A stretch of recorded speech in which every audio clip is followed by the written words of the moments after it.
हाँ, हरे कृष्णा प्रभु जी। हरे कृष्णा सभी को। कल हमने श्लोक 36 और 37 पढ़े थे। श्लोक 36 में अर्जुन भगवान से प्रश्न पूछ रहे हैं हम सबके लिए कि मनुष्य ना चाहते हुए भी पाप कर्मों में क्यों पाप कर्म क्यों कर बैठता है, या पाप कर्म कैसे और क्यों होते हैं, वो ये जानना चाहता है। उषा माता जी ने हमें बताया कि भगवान को इस श्लोक में अर्जुन वृष्णिवंशी कहकर संबोधित करता है। तो वृष्णिवंशी यानी यादव कुल से संबंधित है। और रामचरण प्रभु जी ने हमें बाद में क्लास में बताया था कि कृष्ण जो थे वो चंद्रवंशी थे, जैसे भगवान राम सूर्यवंशी थे। आगे हमने श्लोक में जाना कि हर व्यक्ति ये जानता है कि पाप क्या है और पुण्य क्या है, लेकिन जब वो कर्म करने करने को होता है तब पाप में प्रवृत्त हो जाता है। तो माता जी ने गर्ग संहिता का एग्जाम्पल देके हमें समझाया कि हमें एग्जाम्पल शेयर किया कि दुर्योधन उसमें कहता है कि मैं जानता हूँ कि पाप और पुण्य क्या है, लेकिन मैं पाप छोड़ नहीं पाता और पुण्य कर्म कर नहीं पाता। तो ऐसा लगता है कि कोई बलपूर्वक पाप कर्म मुझसे करवा रहा है, और यही प्रश्न अर्जुन भी इस श्लोक में पूछ रहा है। तो हमने जाना माता जी से कि आत्मा का वास्तविक स्वरूप शुद्ध और आध्यात्मिक है, लेकिन भौतिक प्रकृति के संसर्ग में आने से वो बद्ध हो जाता है आत्मा, और वो भ्रमित हो जाता है, जिससे वो पाप कर्मों में प्रवृत्त हो जाता है और विकृत हो जाता है।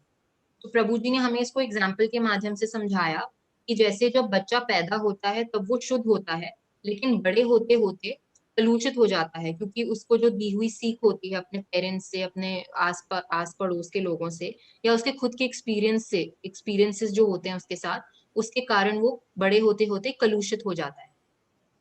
फिर आगे हमने जाना कि पाप कर्म भगवान की मर्जी से नहीं होते, बल्कि जब मनुष्य भगवान द्वारा जो दी गई अपनी स्वतंत्रता है उसका दुरुपयोग करता है, तब वो भौतिकता में आसक्त होकर पाप कर्म कर बैठता है। और ये पाप कर्म वो खुद की इच्छा से ही करता है। प्रकृति के तीनों गुणों के और मन की चंचलता के प्रभाव में आके ही मनुष्य पाप कर्म करता है। फिर विकास प्रभु जी ने हमें एग्जाम्पल के लैपटॉप में जो वायरस आ जाता है उसका एग्जाम्पल देके समझाया कि आत्मा आध्यात्मिक रूप में होता है, लेकिन माया के वायरस से आत्मा करप्ट हो जाता है। तो जैसे लैपटॉप फ्रेश होता है जब हम उसको खरीदते हैं, उस लैपटॉप के फ्रेश पीस को हम कैसे यूज करते हैं, कौन सी वेबसाइट्स यूज करते हैं, वो निर्धारित करता है कि वायरस लैपटॉप में आता है या नहीं। वैसे ही हमारे जो कर्म है, हमारी जो इच्छाएं हैं, वो डिसाइड करती हैं कि हम कैसा कर्म करते हैं। फिर हमने जाना कि आत्मा पे दो शरीर के आवरण होते हैं, एक सूक्ष्म शरीर जो है मन बुद्धि अहंकार, और दूसरा स्थूल शरीर जो पंच महातत्वों से बना हुआ है। फिर हमने ये जाना कि हम इंद्रियों को बलिष्ठ करते हैं, इसलिए सारी गड़बड़ होती है, लेकिन हमें अपनी बुद्धि को बलिष्ठ करना है। और वो कैसे होगा? शास्त्रों का अध्ययन करके और साधु संग से। प्रभु जी ने सोडियम का एग्जाम्पल देके हमें समझाया कि हमारी इंद्रियां सोडियम की तरह हैं, तो हमें उन्हें हवा रूपी इंद्रिय विषयों के संसर्ग में लाने की जगह साधु संग रूपी तेल में रखना चाहिए, जिससे हमारे ऊपर माया का प्रभाव कम हो सके। फिर हमने अंत में जाना इस श्लोक में कि कृष्ण भावनामृत में क्योंकि फोकस चरित्र निर्माण पे रहता है, इसलिए कृष्ण भावनामृत होना राष्ट्र सेवा, समाज सेवा, व्यक्तिगत सेवा, आध्यात्मिक सेवा और यहाँ तक कि ब्रह्मांड की सेवा, ये सब कृष्ण भावनामृत में सम्मिलित है, इसलिए इसको सर्वोच्च कहा गया है। फिर श्लोक 37 में भगवान अर्जुन के प्रश्न का उत्तर देते हैं। तो इस श्लोक में राम शरण प्रभु जी ने हमें समझाया कि जो आत्मा जो कि शुद्ध होती है वो भौतिक प्रकृति के तीन गुणों के संसर्ग में आ जाती है, तो वो बद्ध अवस्था में हो जाती है, जिससे वो शरीर को सब कुछ मान बैठती है और दूषित हो जाती है। फिर प्रभु जी ने हमें बताया कि भगवान खुद को दो रूप में विस्तार करते हैं। एक तो स्वांश, जिसका एग्जाम्पल है जो उनके खुद के अवतार हैं, जैसे राम, परशुराम, नरसिंह आदि। और दूसरा दूसरा होता है भिन्नांश, यानी जो जीव हैं, जितने भी जीव हैं वो। तो एग्जाम्पल के रूप से हमने समझा कि जैसे इमली के संसर्ग से दूध दही बन जाता है, वैसे ही जीव जो शुद्ध होता है क्योंकि वो भगवान का अंश है, उस वो अपना वास्तविक गुण जो कृष्ण प्रेम है उसको भुलाकर काम पे फोकस करने लग जाता है।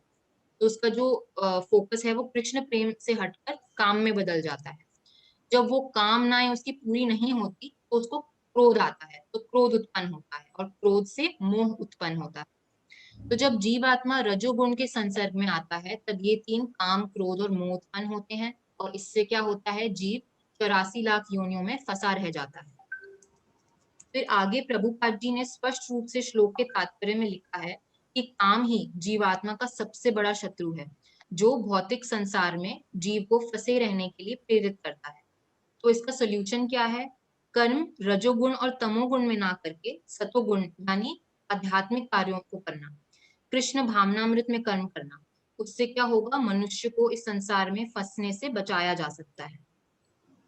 फिर प्रभुपाद जी ने आगे श्लोक में ये भी लिखा है कि जब मनुष्य काम वासनाओं को अनेक जन्मों तक भोग भोग कर ऊब जाता है, तब वो मुक्ति की तरफ बढ़ता है या पर ब्रह्म को जानने की जिज्ञासा करता है।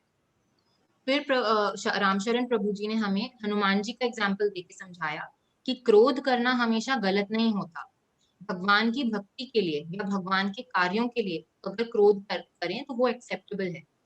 फिर प्रभु जी ने तुलसीदास जी और प्रभुपाद जी के एग्जाम्पल्स के माध्यम से हमें बताया कि क्रोध जब भगवान की तरफ ले जाता है तो वो आध्यात्मिक हो जाता है।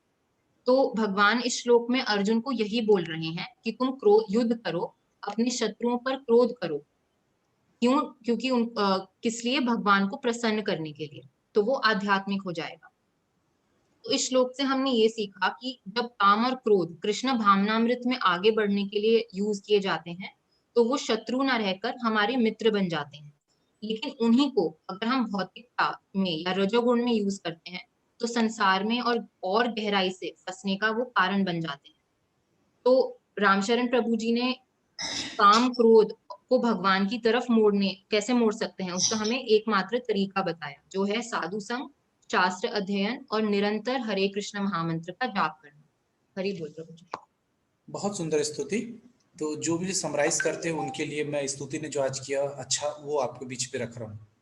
बुरा कोई नहीं कर रहा है ना, मैंने बुराई किसी की नहीं की, जो उसने अच्छा किया वो मैं बता रहा हूँ कि जैसे वो जो कहानीज हैं उनको रिपीट करने की जरूरत नहीं है या जो तत्व को बताने की जरूरत है।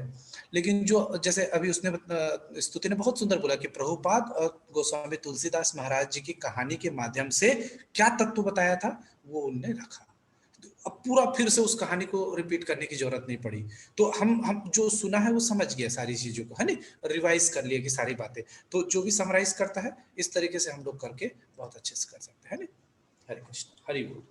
तो हम लोग अपडेट करते जाएं। सॉफ्टवेयर में हमेशा वर्जन अपडेट होता रहता है ना, तो जो समराइज कर रहा है उसके में भी इनोवेशन होना चाहिए।